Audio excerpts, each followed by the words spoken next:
प्रेग्नन्सीचा पहिला जो 3 महिन्याचा पिरियड असतो, ज्याला आपण फर्स्ट ट्रायमिस्टर म्हणतो, हा क्रुशियल पिरियड असतो। याच्यामध्ये कसं असतं तर सुरुवातीला जो गर्भ तयार झालेला असतो, म्हणजे आयुर्वेदामध्ये जेव्हा शुक्र आणि स्त्रीबीज यांचा संयोग होतो आणि त्याच्यामध्ये जेव्हा जीवात्म्याचा प्रवेश होतो तेव्हाच त्याला गर्भ असं म्हटलं जातं।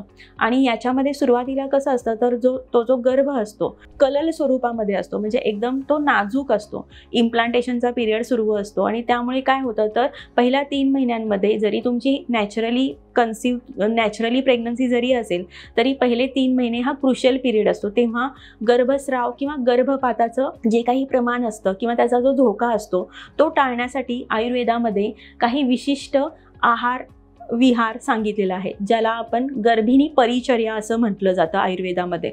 तर परिचर्या म्हणजे काय तर गर्भावस्थेमध्ये त्या स्त्रीचा कशा पद्धतीने तिची लाईफस्टाईल असली पाहिजे याच्याबद्दल एकदम छान पद्धतीने मार्गदर्शन आयुर्वेदामध्ये आपल्याला दिलेलं आहे। तर याच्यामध्ये पहिल्या 3 महिन्यांमध्ये जसं मी म्हटलं की गर्भस्राव किंवा गर्भपाताचं प्रमाण धोका वाढू शकतो। तर त्या गर्भस्थापनासाठी म्हणजे तो गर्भ व्यवस्थित इम्प्लांट व्हावा, व्यवस्थित त्याची वाढ व्हावी आणि हे सर्व धोके टाळावेत याच्यासाठी त्याच्यामध्ये मधुर औषधींनी सिद्ध असलेली दूध सांगितलेली आहेत।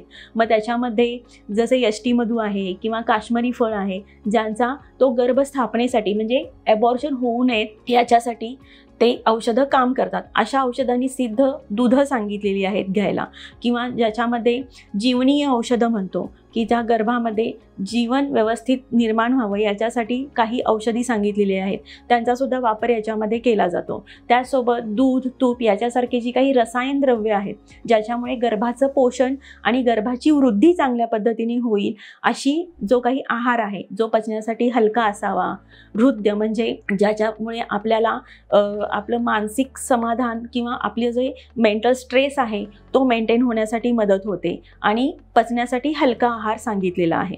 आणि याच्यामुळे त्या गर्भाचं पोषण नरिशमेंट चांगल्या पद्धतीने होते आणि बाकीचे सगळे कॉम्प्लिकेशन्स टाळले जातात।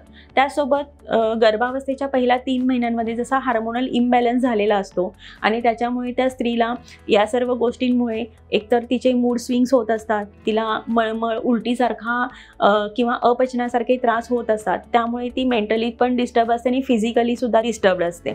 मग अशा वेळी हा सर्व जो काही आहार आहे तो सुरुवातीच्या काळात सकाळी उठल्यानंतर जसे राजगिऱ्याचे लाडू आहेत किंवा साळीच्या लाह्या, याच्यामुळे काय होतं तर तिची जी उलटी मळमळ आहे हे सर्व कॉम्प्लिकेशन्स आटोक्यात आणले जातात आणि त्यामुळे तिचं जे हायड्रेशन आहे ते मेंटेन ठेवलं जातं आणि त्यामुळे आपसुकच गर्भाची वाढ व्यवस्थित व्हायला चालू होते। तर या सर्व गोष्टींचा एक सारासार विचार करून त्या स्त्रीला प्रेग्नन्सीमध्ये कशा पद्धतीने तिचा आहार ठेवला पाहिजे, कशा पद्धतीने तिने रेस्ट घेतली पाहिजे, किती प्रमाणात तिने दिवसा झोपलं पाहिजे, रात्री उशिरा जागलं नाही पाहिजे, या सर्व गोष्टींकडे तिने लक्ष देणं खूप गरजेचं असतं।